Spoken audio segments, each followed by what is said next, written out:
I wanted to talk about nested or alternating quantifiers. So let's let q of xy be the predicate x plus y equals 0. Remember, predicates can have many inputs. It doesn't have to just have one input. Here, this particular predicate has two inputs, x and y. And let's let our domain be the set of all real numbers.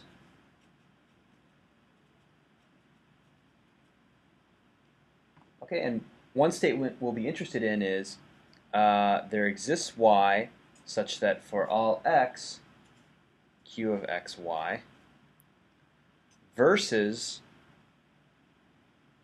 for all x, there exists y, q of xy.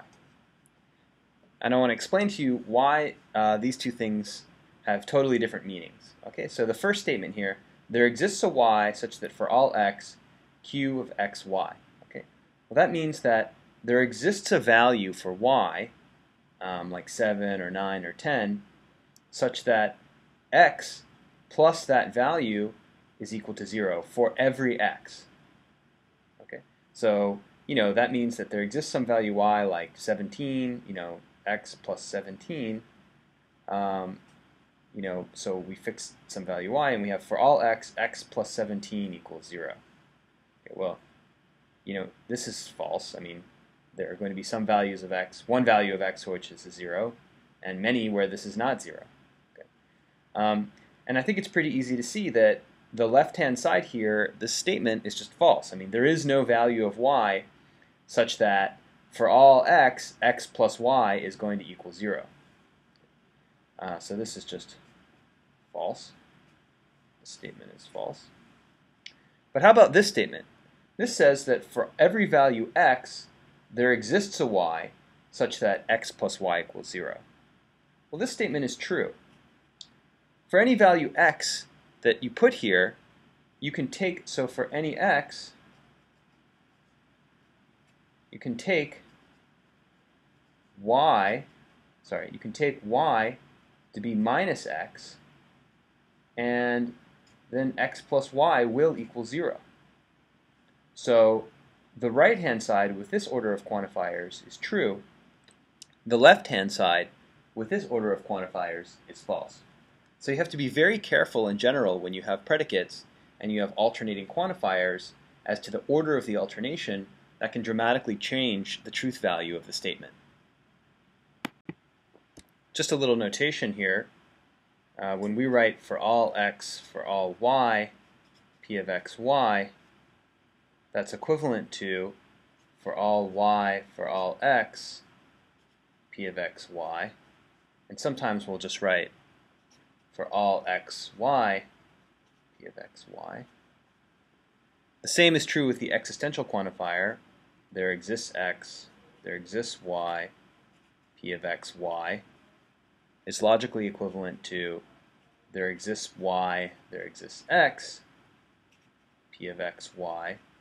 And sometimes we'll just write there exists xy, p of xy. How about negating nested quantifiers? Well, we know what to do when you want to negate, say, there exists x such that p of x is true. This is equivalent to for all x, it's not true. For all x, p of x is false.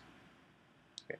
So say we want to negate there exists x for all y, p of x, comma y. Well, what you do is carefully move this negation symbol inside the expression, okay? Flipping quantifiers as you go. So this will be for all x, it is not the case that for all y, p of xy. Okay. We have one more step here. So we have for all x, we push this negation through. There exists y such that not p of xy. So if we want to negate the fact that there exists an x such that for all y, p of xy is true, we have for all x, there exists a y such that p of xy is false. We just kind of keep pushing this negation symbol through. Okay, so what if we wanted to look at the expression or the statement for all x there exists a y such that x times y equals 1. The domain here is reals. Okay, so you know, as long as you're as long as it's as x, you know, for this is true. Well, I guess I should say, you know, since the domain is just the reals, this is false, right? If you know, if x is 0, then there's no value such that x times y is going to be 1. If the domain were the positive reals, you know, greater than 0, then this statement would be true. For all x that is a positive real greater than 0, there is a y, namely its inverse, such that x times y is equal to 1. Okay, and what if we wanted to negate it? Well, we would have the negation of this statement, and that would be there exists an x such that it's not true,